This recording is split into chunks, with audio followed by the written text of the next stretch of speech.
Assalamualaikum warahmatullahi wabarakatuh.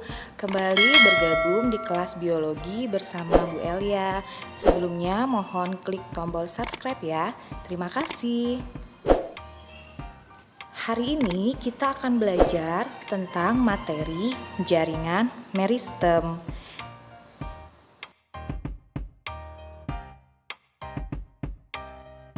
Uraian materi pada jaringan meristem meliputi ciri jaringan meristem, meristem berdasarkan asal pembentukannya, meristem berdasarkan letaknya, teori titik tumbuh histogen, dan teori titik tumbuh tunika korpus. Silakan disimak. Sebelumnya, mari kita bahas dulu apa pengertian jaringan. Jaringan adalah sekumpulan sel yang memiliki struktur dan fungsi yang sama.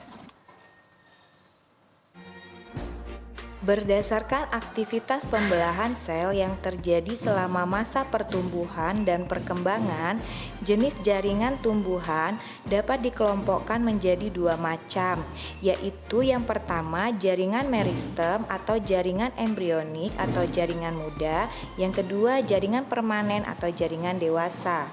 Jaringan meristem disebut juga jaringan embrionik.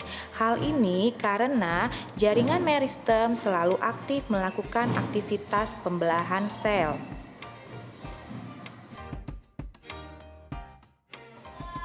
Ciri-ciri jaringan meristem antara lain: 1. Tidak memiliki ruang antar sel sehingga susunan selnya rapat. 2. Dinding selnya tipis. 3. Nukleusnya berukuran besar, berjumlah 1 atau 2. 4. Vakuolanya berukuran sangat kecil atau tidak ada sama sekali. Yang kelima, bentuk selnya bulat, lonjong, poligonal, kuboid, atau prismatik. Dan yang keenam, mengandung banyak protoplasma. Berdasarkan asal pembentukannya, jaringan meristem dibedakan menjadi 3, yaitu promeristem, meristem primer, dan meristem sekunder. Yang pertama adalah promeristem. Jaringan ini adalah jaringan meristem yang sudah ada ketika tumbuhan masih berada dalam fase embrio, yaitu saat tumbuhan masih berada dalam fase biji. Meristem berdasarkan asalnya yang kedua adalah meristem primer, yaitu jaringan meristem pada tumbuhan dewasa yang sel-selnya masih aktif membelah. Meristem primer terdapat pada ujung batang dan ujung akar. Aktivitas meristem ini menyebabkan terjadinya pertumbuhan primer. Meristem berdasarkan asal yang ketiga adalah meristem sekunder, merupakan jaringan yang berasal dari sel-sel jaringan dewasa yang berubah sifatnya menjadi sel meristematik. Contohnya terdapat pada kambium dan kambium gabus. Aktivitas pada meristem ini menyebabkan terjadinya pertumbuhan sekunder. Berdasarkan letaknya, jaringan meristem dibedakan menjadi 3 jenis. Yang pertama, meristem apikal, yang kedua, meristem interkalar, 3, meristem lateral. Jaringan meristem berdasarkan letak yang pertama, yaitu meristem apikal, adalah jaringan meristem yang terletak di ujung batang lateral dan ujung akar. Meristem apikal ini menyebabkan pemanjangan batang dan akar.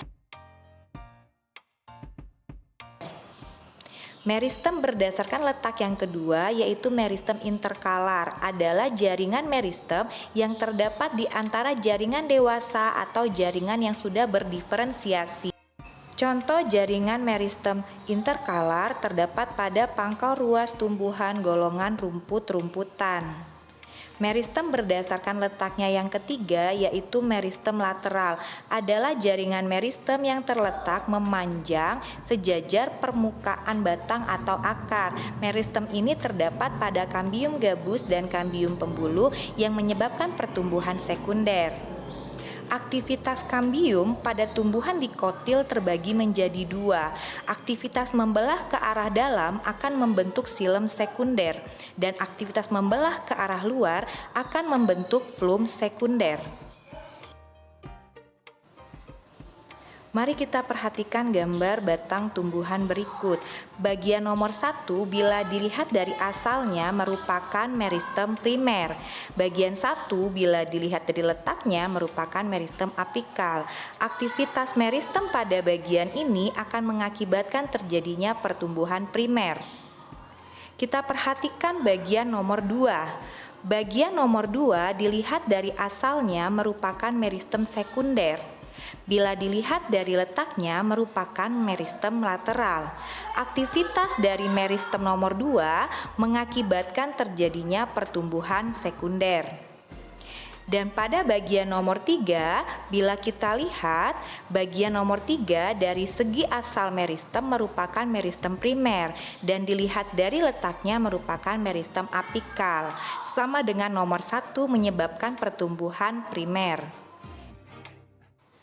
Selanjutnya kita akan bahas tentang teori titik tumbuh. Ada 2 jenis teori titik tumbuh tunica corpus dan teori histogen.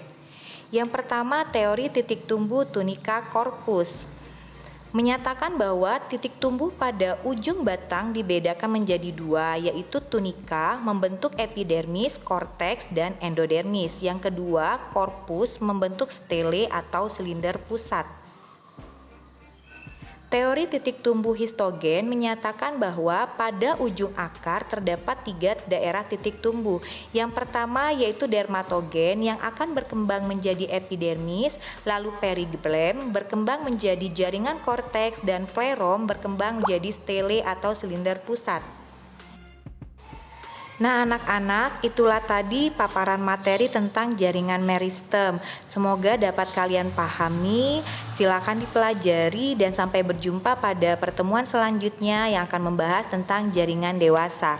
Wassalamualaikum warahmatullahi wabarakatuh.